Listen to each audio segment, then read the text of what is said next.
What would have happened if there was a guy with a no mood clause? Because I see there's a couple modifieds, and that's it. Most of this Phoenix team is not locked in and does not have any sort of trade protection. But the no move would have been an interesting conversation. Like, let's say it's a 35-year-old bound to go to the Hall of Fame, like Shane Doan if he was still around. Like, I wonder what kind of stink he could put up. Like, this is movement. Like, you can't send me to the minors. You can't trade me. Any sort of like that would, does that fascinate you, or is that you're like fighting a giant and you're going to lose? You're going to lose. I just wonder if there's any recourse there.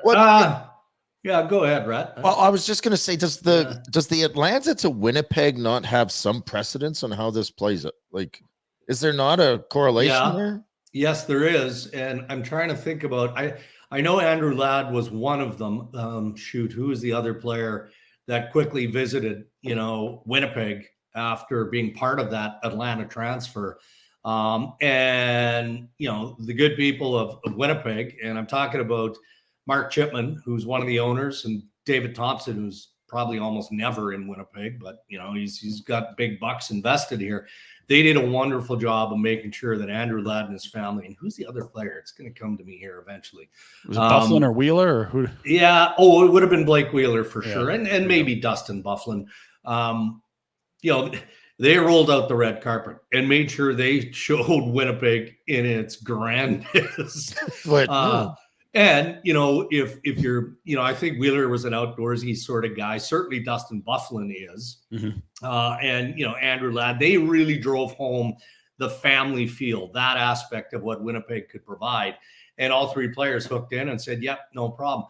So all of this kind of coincides. And I think it's more a coincidence than it is anything else. Marty Walsh, the executive director of the PA, is on an agent tour right now. So he met with New York-based agents on Tuesday. He met with LA-based agents on Thursday. And, there's some heavy hitters in that group.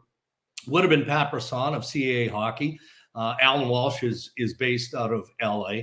And I guarantee you those guys would have had a laundry list of questions around this scenario and what happens to those players if they don't want to go to Salt Lake. If they're family and they would rather have their contract opened up. I don't know. I mean, you can't do that, but what are some of the things that the Players Association could expect or could ask for? And there's another agent meeting with Marty Walsh in Toronto. So the two areas of concern, number one, now Arizona and everything we've talked about here. And then number two, and not to get into the eye glazing stuff, but the collective bargaining agreement expires in September of 2026. So just over 2 years. And these agents want to know what Marty Walsh's game plan is, right? So there's a lot that's been going on this week. Hey guys, thanks for watching. Be sure to check out more of our content right here on the Flames Nation YouTube page. We had a bunch of great long form interviews. You can check out some videos we've done as well outside of the studio. And of course, if you want more writing or merchandise stuff, flamesnation.ca or nationgear.ca. Appreciate you watching.